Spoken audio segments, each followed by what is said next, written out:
Is there like a special spot in your heart for the Philippines? Because when I looked at your Facebook page, it showed what looked to be like Philippine kids. Yeah, there is, of course. I was out in the Philippines for a while and I fell in love with the country, the culture, the joyousness of the people, which you just don't find anywhere else. I've been to so many different countries and just to find joy in anything, they're able to find joy even in what I'll have to translate this for international audiences. If the power ever goes out, it's not a blackout. Anywhere else, it's a blackout. Hmm. In the Philippines, it's just brown. It's a brownout, and there's a little bit of laughter and joy there too because they're used to it. It happens. It's only a brownout from 8 in the morning till 8 at night, and then hopefully we'll be able to use our cell phones again. So I just think that's. And I've gone through some typhoons in the Philippines. I've gone through the flooding, and I've gone through some of those experiences, and I just really have a big yeah, a spot in my heart for the people there. And also, when I went out to the Philippines to work with these cancer patients in the pediatric wards, Child House, and there's two or three other cancer centers that we support in Thailand and also two in the Philippines. Both of them are actually in Manila. They're on our website, so if anybody wants to have a look at them and see, you'll see our website is Time for Sharing, which is the number 4.org, O-R-G, and you'll see exactly not just the kids, but you'll see the actual centers and what we do there.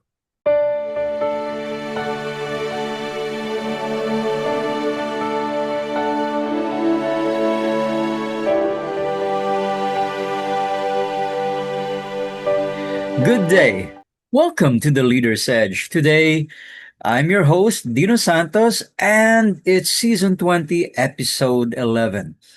Tonight, we're going to have a third time guest to our show, a man whose life has been defined by facing incredible odds, bouncing back, and making every second count.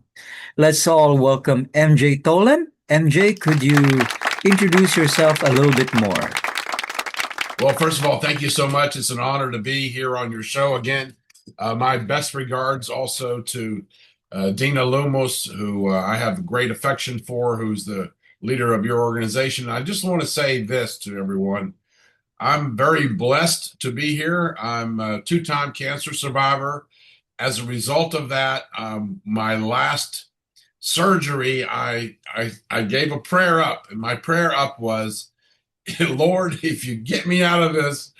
I was writing a book while I was in the hospital. The IVs were in my arm, and I was doing this. The nurses were saying, "Please, can we just change your IV?" I said, "Yeah, just one more sentence. I just need to write this one out."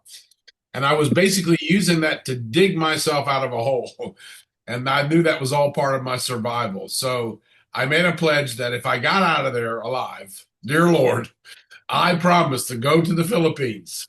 I promise to go work with cancer kids who all have gone through this just like I have, but I have something I can give back to them because for the last 25 years, I've been fortunate enough to be a founder of a children's charity. It hasn't always been focused on cancer. It's been focused on many different things that have to do with children that are underserved. And these underserved kids were orphans in the beginning and then physically challenged, and then, different types of groups, different types of segments. We work with Special Olympics. We work with so many different groups around the world. We've done now 16,000 kids through our program called I'm Possible. And we use this as an empowerment program to just lift kids up. If it's not just for a few hours, but we give them that little lift that we hope will be memorable to them. So that's kind of how my journey started. I go by the moniker Coach MJ. So all of my books that I've written, you'll find on Amazon, Coach MJ, and that's my background. That's who I am. I'm an entrepreneur who lived around the world and then had the opportunity to then, after this last dive down of what you call adversity, I used that to help me climb up. And through that, I'm able to springboard other people into action so that they can also lift these kids up and hold the baton. MJ, I just marvel at how you have apparently a very soft spot for children, especially less privileged ones. Where did this come from? How did it begin? Well, I can tell you that I'm the eldest of 8 boys, so that starts Oh, there. So big family, kids around all the time. So that's nothing new for me.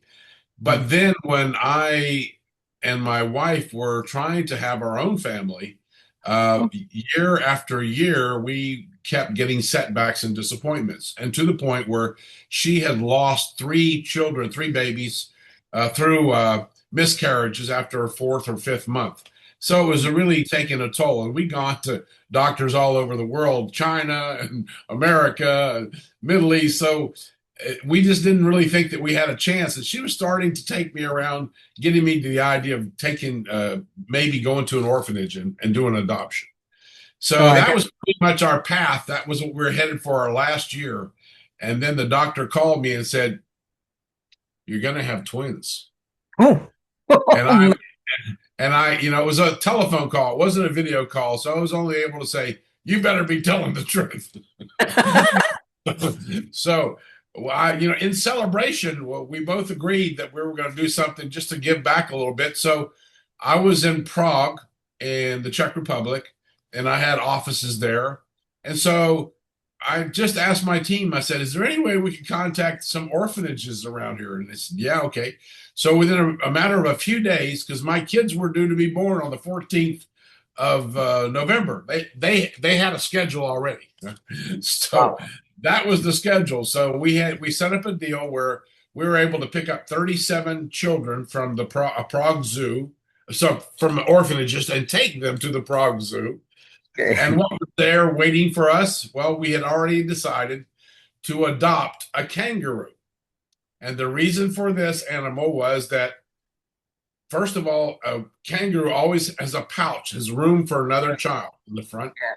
And the second one, we were naming the kangaroo Boomerang. Okay. Karmically, what you give comes back to you. Yeah. And these were just little things that we did. And then the other thing I had arranged is for those children who did not have moms and dads. Mm. There was no way I could find them moms and dads. So I made them parents of this kangaroo through a ceremony conducted through a translation at the zoo in this ceremony, and gave them certificates so they Mm. became moms and dads of this kangaroo that had Wow. hang on it. And we didn't see this coming. But when we finished this event, we were electrified. We Mm. couldn't believe the look on these kids' faces, the excitement that we all had as well as a team.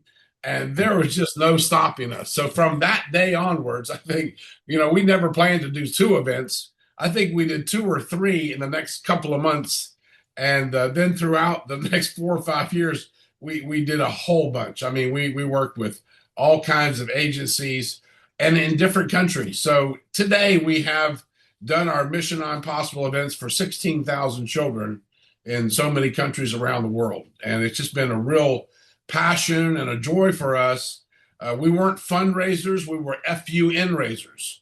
We were giving them joy, so it wasn't like we had our hats in our hand. It's only this year because, well, I've been doing this 25 years. I want to pass the baton. Not Mm. that I'm quitting, but I need some sustainable income so that we can continue to grow. So this year, I decided that I was going to do this cookbook, which is I'm still looking for contributors to come in and help us raise money for our charity that way, as becoming authors, public authors that way, and sharing a recipe. And then I have another one, which is a children's cookbook, children's story that I've written. And part of that new version is a version of me as a kangaroo going through cancer. And I wore costumes all throughout my journey. I did. So whenever I went to chemo or radiation, I was there in a costume. So one day I was a gladiator, the next day I was a samurai warrior, And the hospital thought I was absolutely nuts the first 2, 3 times I went there. They were like, "Who's this crazy guy?" But I just had a mindset that I was convinced that cancer better be afraid of me. I'm just telling you, right? So that was my attitude. And I walked in the hospital every single time, and I walked full regalia into the chemo ward or into the radiation. And there was just no way I was going to back down from this thing. I was going to get over it. I was going to overcome it. And I was seeing the looks on people's faces when they were sitting there beaten and downtrodden and defeated. And then I saw them sit up, and I saw their wives and their kids sit up. So these were other cancer patients that I knew eventually that I was having an impact on. And so what I did is when I wrote the children's book, I had my kangaroo is the mascot of our whole charity. The last 25 years has been Boomerang, called Boomer the Kangaroo. And so I wrote the adventures, the impossible adventures of Boomer the Kangaroo. And that's now going to be released on the September the 18th on Ingram Sparks, on Barnes and Noble, and also on Amazon. So you heard that here first, folks, or maybe it's been announced in other places, but do go get yourself a copy because I'm sure you're going to enjoy reading it. But you know what, MJ? First of all, is that kangaroo still alive? Is Boomerang still around? Well, it's the spirit of Boomerang goes on forever and ever and ever. Now, Okay. funny you should ask that because I had these real live costumes made, and I had these very sweet people who worked in our organizations Okay. because it was really my businesses that sustained the charity all those years. And Hmm. so, the poor guy who was helping us, as a driver or maybe sometimes helping clean the offices, he would he would get the short straw and have to wear the boomer costume whenever we would do an event. And then I couldn't, I had some events, of course, that were in the more warm countries like in Lebanon or Bahrain. Oh And so boy. those had to be very thin material. And then I have cold countries like the Czech Republic or Slovakia. So I had to make boomerang thick costumes. And so I had to have two different, and one particular day I remember that we had two events on the same day. So Boomer was actually two places at once. Holy moly. There is some truth to laughter being the best medicine. Because if you can make children laugh, and the way you have laughed at the face of one of the deadliest diseases out there, cancer, just as acts as proof that it's true because you're still around and making a difference. So, MJ, um, is there like a special spot in your heart for the Philippines? Because when I looked at your Facebook page, it showed what looked to be like Philippine kids. Yeah, there is, of course. I was out in the Philippines for a while, and I fell in love with the country, the culture, the joyousness of the people, which you just don't find anywhere else. I've been to so many different countries, and just to find joy in anything, they're able to find joy even in what I'll have to translate this for international audiences. If the power ever goes out, it's not a blackout. Anywhere else, it's a blackout. Hmm. In the Philippines, it's just brown.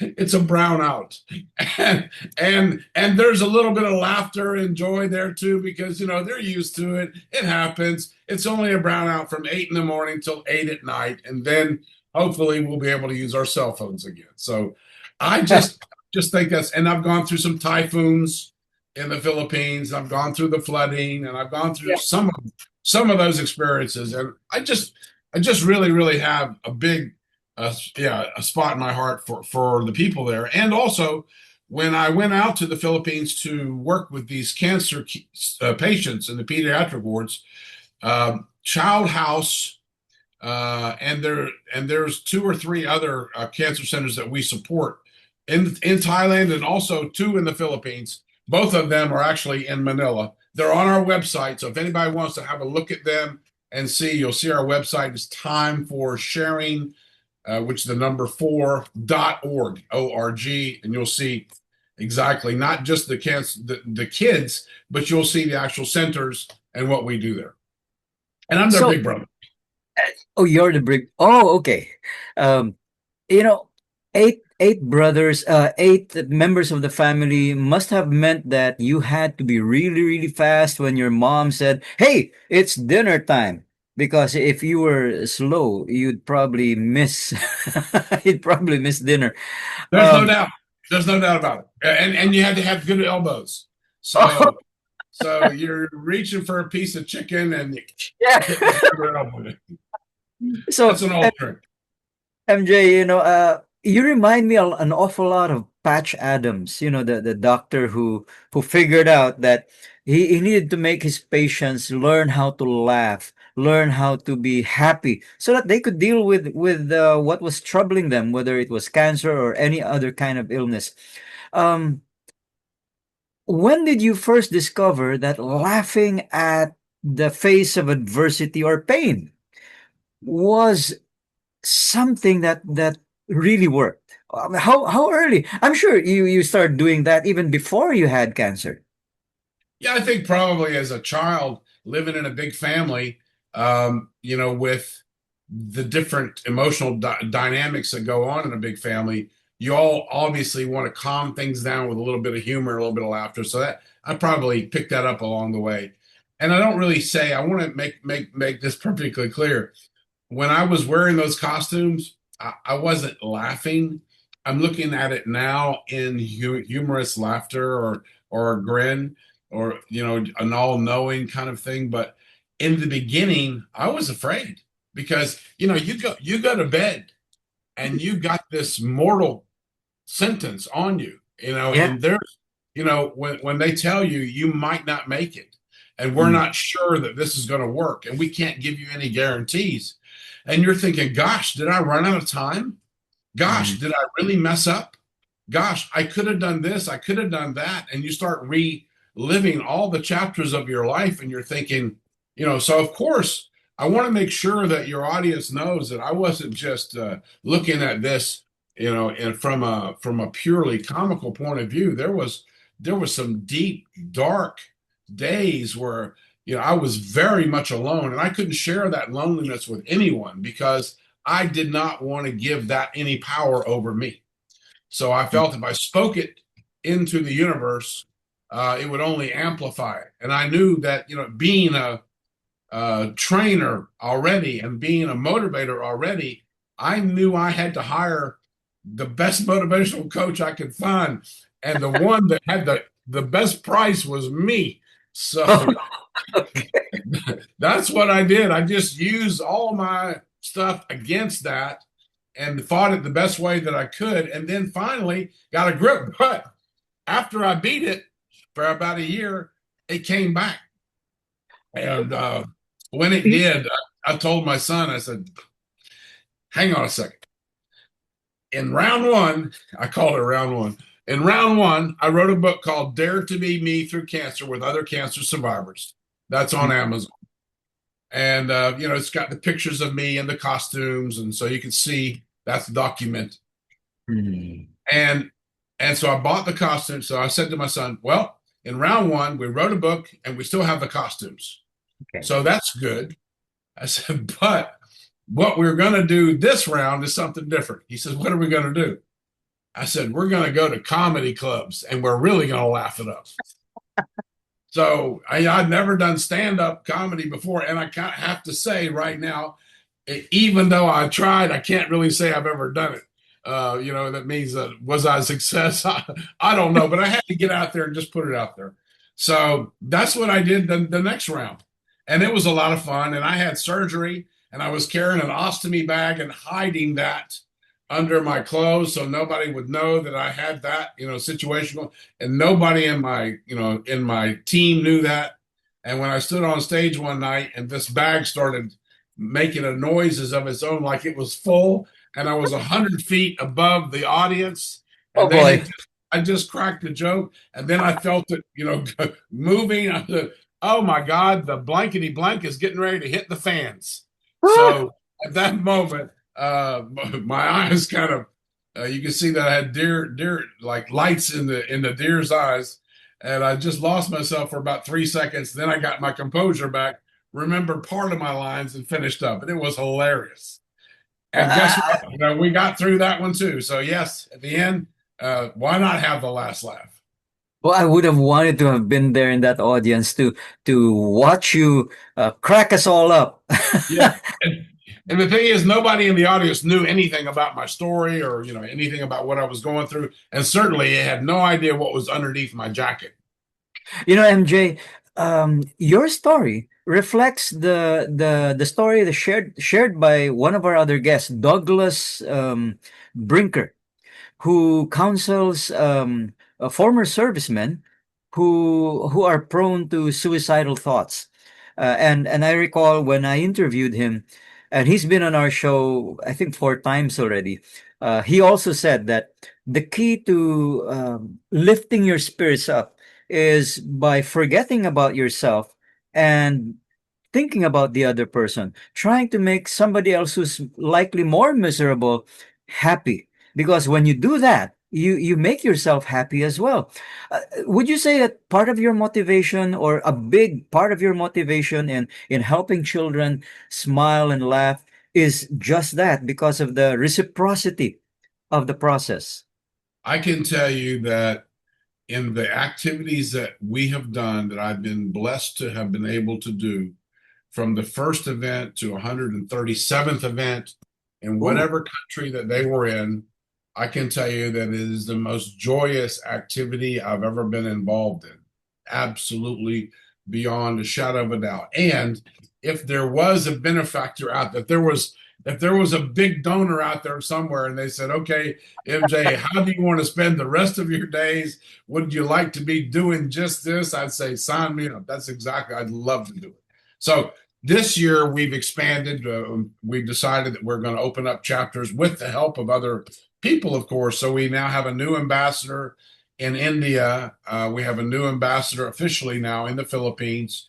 We have a new ambassador in Mexico, one here in the United States. We weren't even present in the United States because my family and everybody was overseas. We were in Lebanon, we were in Central Europe, so we weren't anywhere here in America. In the last 5 years, between COVID and cancer, nothing happened here except little old me running around with costumes on. So, but I was getting prepared. That's all it was. What would you say helps you to prepare for a talk, given that, as you say, even though you like to make people laugh and smile, it doesn't necessarily mean that inwardly you feel that way at that moment. Is there a way that you prepare yourself before you step out on stage? Well, yeah, I guess the biggest thing is that when I have the opportunity to share anything with an audience, I wanted to know and I need to connect with them in advance, if not physically, emotionally, and mentally, to ask the question, who are they? Hmm. What do they want? Hmm. What do they need? What is their psychographic profile? Are they a younger audience? Are they an elderly audience? Are they a professional audience? So understanding who the audience might be will definitely be the North Star to help anyone prepare to give a more effective talk. And that's my best advice. On a personal note, MJ, how is cancer and you so far? I mean, is it in remission now? So somebody used that word on me the other day. I said, I'm not putting that into my vocabulary. That's for people. I said, that's for people who think it might come back. I said, there's a no entry sign all around me. So Yeah. if cancer's not paying rent, then evict it. I love that.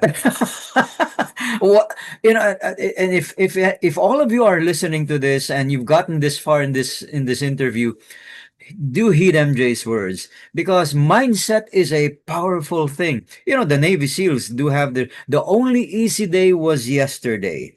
And that helps them get through some of the toughest times in their assignments. And for MJ, if you're not paying rent, you're evicted. If it works for him, it can work for you. So, MJ, what would be your most challenging experience in helping children around the world? I mean, countries vary. I'm certain countries vary in terms of regulatory requirements.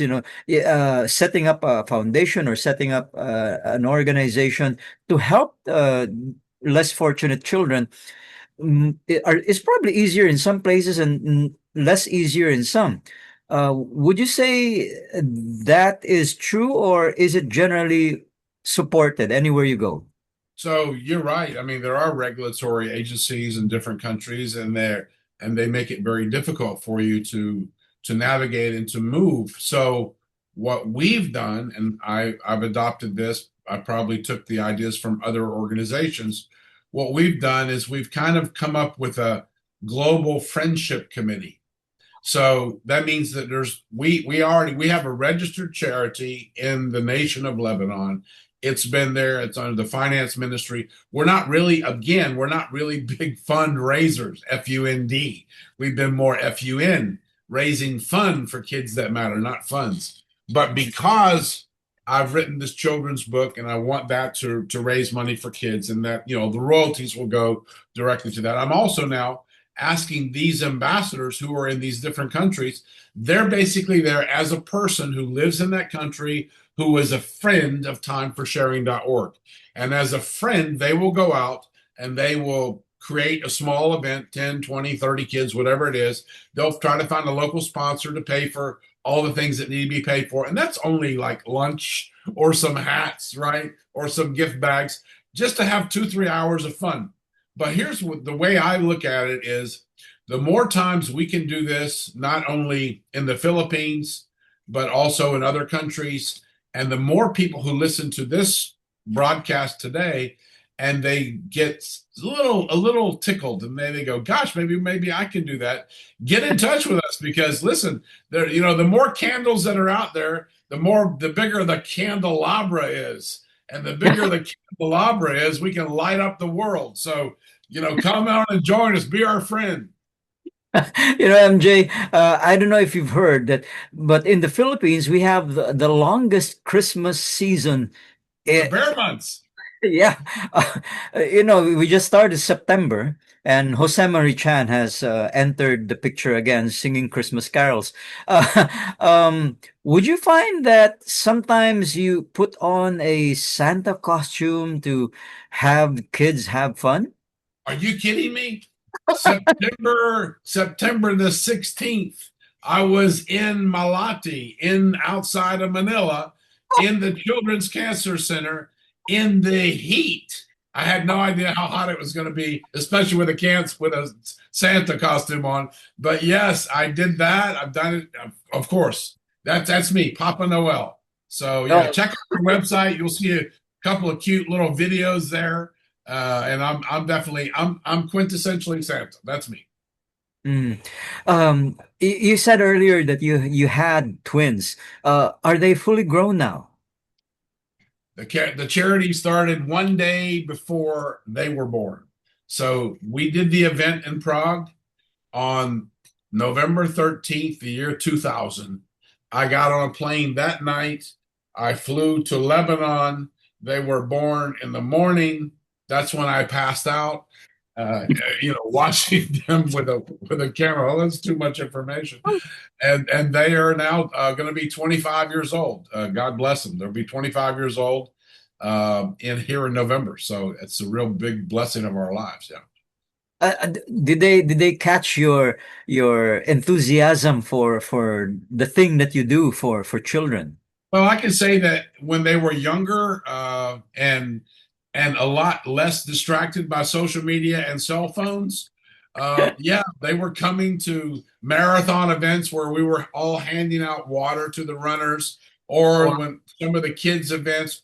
We did a few events with the United Nations, which is worthy of telling you this, because we had thought that it might be a good idea to create a monument in Lebanon, because there's 16 different religions, not one, two, or three, 16 different religions.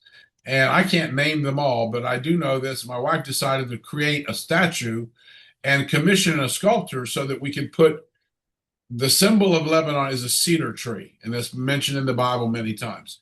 So she had this artist put pigeons on the cedar tree, each pigeon representing one of the 16 religions and not one being above the other. And we gave this to the United Nations palace in Lebanon in a ceremony with the First Lady and the United Nations representative, etc. Long story short, while we were there, the United Nations embassy emissary turned to us and said, "Listen, we have landmines in southern Lebanon. We'd love for you to come and help us. We've already removed the mines, but they left a hole, which is a good place for a tree. Would you come down and help us plant trees?" And I never met the First Lady before. I was in a photo call with her. She was just next to me. I kind of give her the elbow, said, "Let's do it." And I thought her security people were going to jump on me. I'm just for a second, I wasn't even thinking about the implications of me nudging the First Lady, but she was all game. And so we went to her palace and we planned the whole thing. And 2 months later, we were down in southern Lebanon with 400 volunteers. We got together, we got planted 3,000 trees, we built a children's park. We did all of this in one day, and it was just an amazing event. And that's when we knew that we were no longer just a charity that gave little hee hee ha ha parties. We started then becoming more socially conscious. We started working with education, schools. We started working with music and arts festivals. So anything we can do to raise the bar and raise awareness for the things that we do as well, because that's what I want to get back and say this. Any one person can make a difference. They don't have to have a big organization, and you don't have to have cancer to be able to show up for somebody else. And it takes, what we're doing. Think about the name of our organization, Time for Sharing your time. I had people want to say, "Hey, listen, you got a charity. Here's $25, or here's $100." No, I don't really want your money. I'd rather have your time. Come spend time with kids that matter. So that's how we started this. And it's just really what I want to remind myself of. It's the ripple effect. You put one stone in a positive way, and it just goes on and on and on. So anyone who's listening, they want to get involved. If you're in the Philippines, we have an ambassador. She's extremely competent, wonderful. We're blessed to have her. And what I will ask you to do is get in touch with you, Dino, or even myself, if you put some of the information up at the end of your episode so that you can get in touch with us. Info@timeforsharing.org also works. But yeah, anybody who wants to help can do that. And it doesn't take more than just an email away. I'm glad that you explained what an ambassador, from your perspective, does for for your organization. In other words, they're the ones who are already on site in the country that you need to do business with and to establish those organizations and events. Um, is there a country that is particularly daunting for you, or a challenge for you to try to do what you do? Well, as I said, because of our logistics, we had not been in the United States. So that's one right here. And then the other one is the newest one is India. That's just imagine that's the most populous country in the world. It is, And, yes. and there are more needs there. I mean, if we were to look at, the middle class of India population is greater than the population of the entire population of the United States. True So, enough. and I've been to India a few times, and I know that there's certain types of people who are there very well blessed financially, and people who are just simply not. And so I know for sure that we can make an impact there, and we're going to start. This 2026 is going to be our first foray into that. And I'm really, really hoping that our ambassador there, she will appoint other sub ambassadors in different states, because India is such a big territory. Yes, it certainly is. And the challenge you're likely to face there is what they call the caste system. The red dots on their forehead do mean something. And while they may not have as many religions as in Lebanon, they're likely to have more gods than anywhere else on the planet. So, which country particularly holds fond memories for you, MJ? The one that you'd wish to visit more often if you could. Where you are right now. Oh, oh, thank you. Thank you so much. Well, it's been said it's more fun in the Philippines. So, I like the food. yeah. Um, any upcoming events? Wait a minute. Before I ask that question, are you in the Philippines right now? No, no, I'm in the United States. I'm in Orlando, Florida at the moment. But Oh, every year we do Christmas events. And so if I'm unable to travel, and I don't think I'll be able to go this year, but I will be hosting a virtual event. That means that I come in as Santa, and that I okay. have set up in the children's center in one of the cancer hospitals, or maybe in our pediatric ward that where we have. The kids will be there. Our ambassador will be there. I'll be dressed as Santa. We'll have a few other people dressed with Christmas hats on the virtual platform, and then I'll have them in real form in person doing that event, and we'll be bringing gifts and singing songs and having our own Christmas party. So we do that every year. No matter where I am, we're going to do something this Christmas for sure. MJ, it probably won't hurt so much just to wear a Hawaiian shirt and then the Santa cap, uh, just to be more comfortable because it can get really humid and hot Yeah, out. you're right. You're right. I testify to that one for sure. You're likely to have lost 5 pounds from sweat alone. Oh, I So, couldn't walk. Listen, when I was done, I couldn't walk. They had to sit me down, take my blood pressure, get lots of fluids in me, right? yeah, but in behalf of my countrymen, we thank you for all the joy and the fun that you've brought to the children here, and you continue to bring because um, you do make it a regular journey, I guess, to come over. Yeah, Um, as often as I can. And people think, well, why do you do it? Is it for the culture? Is it for the people? I said, no, it's for Jollibee. I just come for Jollibee. oh, thank you so much, McDonald's. You heard that here first. So, um, MJ.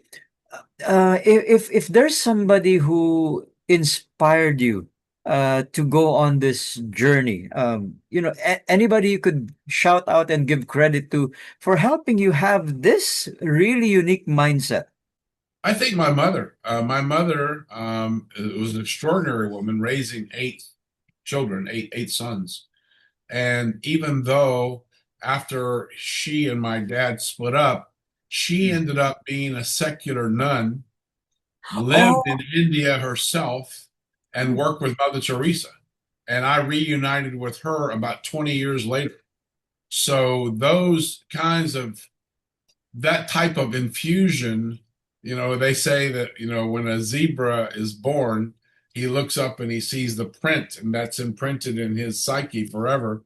I think that she had a huge, huge influence on me, her philanthropy and her humanitarian uh, point of view and a worldview. I think that had a huge impact on me. So for sure, I'd have to shout out to her immediately. wow. And just out of curiosity, did you have a chance to actually meet Mother Teresa? Oh no, no, not me. No, that was my mom. No, no, I can't. Okay. No, no, no. I'm looking for photographic evidence, right? I want to put that in the book. But no, it was her experience, and that's what she did. But even before that, I mean, she was a very giving person. So that gave me a lot, and so many examples in her life. So I've just followed that. Yeah, like you, I guess if I had to think about it, my mother has had the bigger influence on my life than my dad. That's amazing. So, do you have other books that are in the works? Things that you're currently writing. Um, Funny you should ask. This is going to sound like a commercial. Uh, That's fine. Sep- September the 18th is my birthday. Oh, it's On September the 18th, I'm releasing 4 books all at once. So these are anthologies that I'm collaborating with my partner in the Philippines, Dr. Raymond Bensuela. So we have three anthologies that we're releasing, which are already published, already ready. They're just waiting for that particular date. It was a date chosen by me because everybody can do candles or shots of something. I'm doing messages to the humanity. So those three books. And then my fourth one is the children's book, also on the 18th of September. So four books coming up on the 18th of September on Amazon, Barnes and Noble, Ingram Sparks, our children's book, and the other books will all be on Amazon. You can buy the ebook, you can buy the print book. They're all available on Amazon. Awesome. Do you plan to go online for a virtual endorsement of it? Can people click on a link and maybe join you? Yeah, And yeah, they can. The book launch is officially on Saturday, and it's going to be a little bit late for the Philippines, but not too late. I think it's at 10 o'clock p.m. your time and my time, 10 a.m. And it's a 1 hour event, so it'll give us a chance to introduce some of the authors. There's about 25 authors that collaborated on these three books for the anthologies, and we'll give them an opportunity to do a quick shout out about the things that they wrote about. And then we have a great women's book women who've just overcome amazing adversity and fought the fight. It's called Women Rise, Book 2. We have another one all on tourism. And my chapter is about how the Philippines is becoming an experiential market so that when you go to the Philippines, you don't just sit in the sun. You can do that. But what if you were able to go and learn something while you were there? What if you were able to work with some of the tribal people while you were there? What if you were able to have an experience? So that's in the tourism book. And then our other book is all about corporate culture and the new culture and how culture is being impacted, maybe in my chapter about AI and also about the new virtual world. So there's lots of ammunition out there for any educator that wants to grab a hold of these tidbits of golden nuggets that's shared by 25 authors who've lived the dream and fought the fight. Mm. One thing I love about your message, MJ, is the real fact that it takes more than just machines or say AI to do things. It's the human touch. It's showing up, which is 80% of the act itself. Because when you do, you prove you care, and when you care, you put a spark in people's hearts that endures. Do you have like a story about a child maybe that sticks in your mind that was so influenced by your injecting fun in his life or her life that now that he or she is fully grown, um, her life is or his life is vastly different from when you first met? Yeah, that's a great question. And I think I said this to someone recently. I said, can you imagine? We started this thing back in the year 2000. We had Yeah. kids who were 5 years old up to 12 in our Yep. first event. And those guys are grown up now, probably have their own families, probably have their own kids. Now, we did not see this as a connected journey. We never planned to have this thing this long. We didn't know if we were going to go from one event to the next. So don't think for a second that I navigated this like Christopher Columbus. Well, actually, he went the wrong way. But what I'm saying is, no, we didn't like track or database the kids that we met along the way. But I do know for sure that we had impact. And part of the language, let me share this with you, part of the language that I use, because remember, we went into different countries. And Yeah. so I was the cheerleader of the group. So I went into auditoriums full of kids. For example, Bahrain, I took 400 kids to the dolphinarium. I had them adopt a dolphin. Hello. And so, but to speak to them, I didn't speak in Arabic. I created my own language. And Mm. in my own language, I had them repeat the words in my own language. And I did the same in the Czech Republic. I did the same in different other countries, including Slovakia. So, Mm. and in Thailand.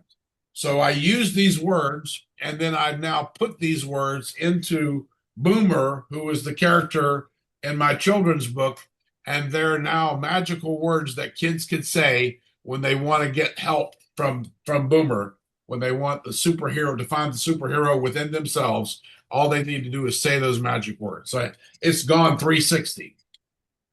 Wow. Did you ever feel the thing that a lot of speakers feel? Because I know I felt it. Whenever you go to a country and you have to work with an interpreter, yeah, and you crack a joke, the interpreter laughs, and then now you're worried: is he going to be able to translate it correctly? Because he's laughing, but you don't know until he translates it if the audience will laugh. Did you ever go through that phase? Are you kidding me? In China, in Poland, in Lithuania, in Bulgaria, in Turkey, in Bahrain. I use translators all over the world. Oh, And okay. yes, was there ever a yes, of course there was. But yet at the end of the day, uh, you do what you got to do and you work with what you got to work with. When I have a chance, of course, and I'm on the ground in those countries and I know for sure I'm getting ready to do a series of presentations, I will use three translators. So I have two in the front row privately as a rehearsal, and I'll have one on stage with me, and we'll go through it, and I'll have the other two taking notes so that each one can find the gaps. So if there, then we have a little gap meeting. We talk about the script, where the words maybe might have been misunderstood or translated, how we can make it better before we have the show. So that's what I do.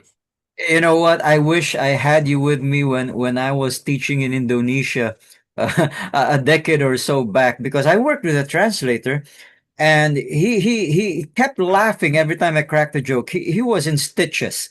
You know, he could barely talk because he was crying from laughing, and the audience were just waiting for the translation. And Oh, then when he was too busy laughing at it, he couldn't tell them, huh? he couldn't talk.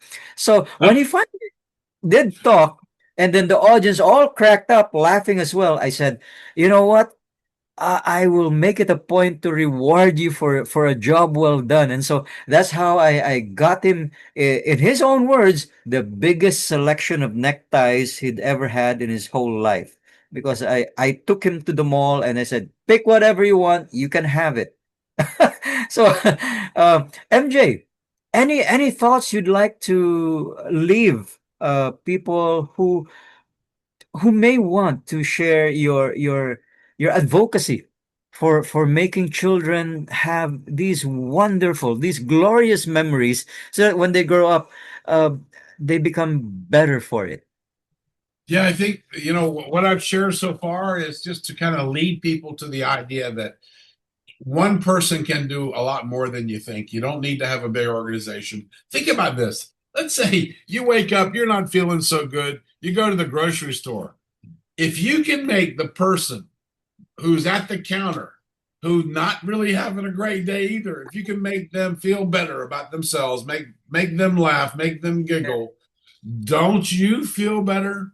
And if that gives you a clue, then maybe, just maybe, giving to others and giving of ourselves is the way into really making us feel who we really are, and elevating ourselves to the point where we're really putting ourselves out there. And what if we are just great big drums?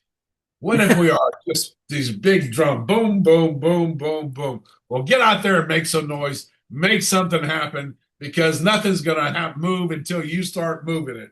So, guys, if you're thinking about, would you like to be involved in one of our Christmas parties this year? Would you like to be able to help other kids? Whether you're in Naga City, I've got something going on in Naga every year. I'm a big Bicolandia guy. And if you're in Manila, we've got something going on there too. Get in touch with us.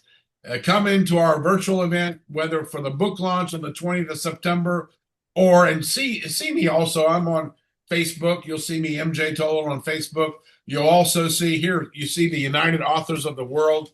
This is a Yeah. page that you could also check us out and see the book launch and all the books that we're doing with all of our great authors that we have. Some of these books are co-authored by people who are very, very wonderful authors here in the Philippines. So come on and join us, and let's all get in this thing together. That's a wonderful message, MJ. And we're certainly privileged to have you back on our show because you are such a positive and incredible influence on other people, and we're glad to spread that influence to as many people as possible. So uh, thank you again from the bottom of my heart, and in behalf of one of your biggest fans, my mom, who couldn't be here tonight. She thanks you too. So, ladies and gentlemen, if you enjoyed tonight's episode and you found encouragement from it, especially for those of you who may be depressed and looking for a way to put a smile in your heart, well, take it from MJ. The way to do that is by putting a smile in other people's hearts, especially children. So, do leave a comment. We love to read about it. And as ever, like, click, share, and subscribe. And always remember that learning is a never ending journey with limitless vistas. I'm your host, Dino Santos, saying good day and God bless.